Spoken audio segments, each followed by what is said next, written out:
I'm looking at one of the letters from Paul Nash to Eileen. Eileen, what can I say? How can I explain my overflowing joy your present has given me? But, darling, how absurdly like you is this box. Did you design it? You surely might have done. I imagine this must have been the box that she kept all his letters in. I'm sure the box must be at the Tate somewhere. The first collection relating to Eileen Agar arrived at Tate Archive in 1987. Her archives are really, it's almost like entering her mind. You know, you can see where there's inspirations for a lot of the works that we have at the Tate and elsewhere, where they come from. When I walked into her flat, I was, first of all, I was enchanted by Eileen herself, and she was very sort of lively and bird-like.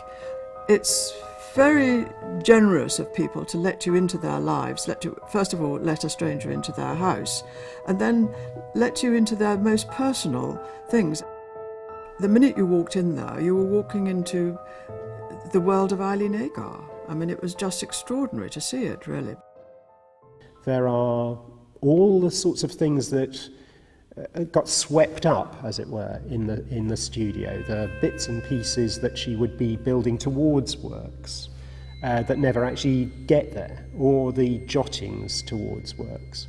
So that gives us, and the ways in which we can bring that to the public, an incredibly enriching aspect to how you might understand the final artwork, as it were, that you see in the gallery space. I think one of the reasons that Eileen's work appeals to me so enormous is that it's very personal, very quirky, very extraordinarily original. I don't think there's anybody else who has work quite like hers.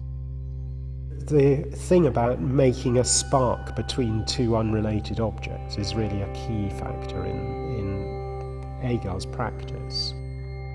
It's creating something completely new, but it's also got the hook of being entirely recognisable, and that's one of the keys, I think. You see the thing and you think, oh yeah, I realise what that is, but look what's happened.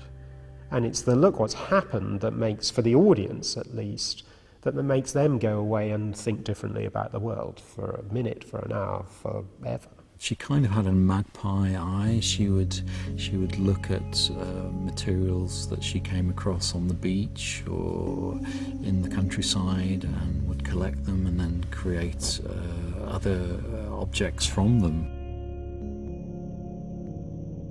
There are certain places which she would go to find objects. There seems to be beachcombing as a theme in her work. And so in a work like Marine Object, you've got a sense of ancient civilization through the amphora and this incrustation of natural objects, shells and skulls and so forth, to bring together a new reality, which is what Surrealism was interested in.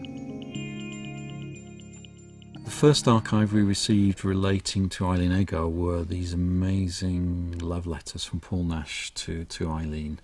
And this was an unknown, undiscovered love affair between the two artists. On the table in the window were 3 piles of letters and papers. She didn't want me to look at them when she was there. She wanted me to take everything and look at it and then come back. And I think one of the reasons is because it was so terribly personal. So in fact, I think I collected everything up and took it away. What's exciting about the archive is where you get that interlocking. We do have Paul Nash's archive as well in the Tate archive. And so you get the point where those two cross over. And there you start to build a much broader cultural history of a moment. It's very interesting because they obviously influence one another at this time. This is in the sort of mid to late 30s onwards. It was obviously a very productive relationship artistically.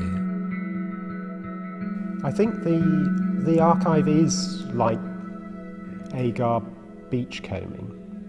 There are things that you're not going to know you're looking for, but that you come across and they stimulate other thinking. I think it was a great relief to Eileen to know that they were going to be properly cared for. I think she felt that she would be happy in a sort of home of art, really. I mean, I think that she felt that was her home.